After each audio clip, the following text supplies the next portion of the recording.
گوشی روی لوگو گیر کرده، فلش هم تا آخر میگیره، هارد و سی پی یو و تغذیه و شارژ هم واسه زدیم. دقیقاً ایراد پابرجاست.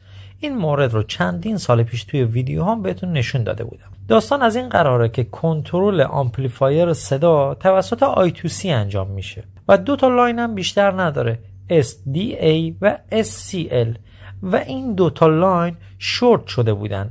اما نکته اینجاست که به زمین شورت نشده بودن که بشه با تست اتصال به زمین پیداش کرد، بلکه این 2 لاین به هم شورت شده بودن و به هم راه پیدا کرده بودن، اونم از داخل آیسی آمپلیفایر، و به دلیل اختلال کلاک به وجود اومده روی سی پی یو دستگاه روی لوگو گیر میکرده.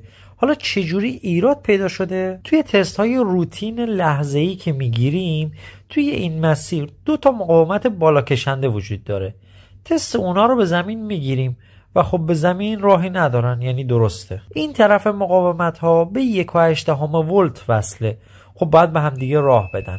اما طرف دیگه شون یکی به SDA وصله و یکی به SCL وصله و طبیعتا نباید به هم راه بدن، اما اینجا راه میداد. خب یا مسیر از داخل بورد شورت شده به هم، یا از داخل سی پی یو این مشکل درست شده،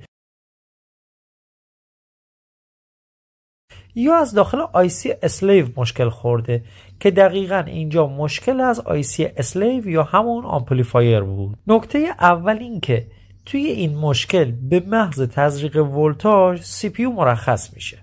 مورد دوم این که میگیم ایبیابی پیشرفته رو تا یاد نگیرید هارد و سی پی یو رو نمیشه حرفه‌ای کار کرد، منظورم اینجور مواردیه. خیلی از بچه ها هارد و سی پی یو میزنن و شاید 1-2 باری هم جواب میگیرن، اما 7-8 بار دیگه جواب نمیگیرن. چرا؟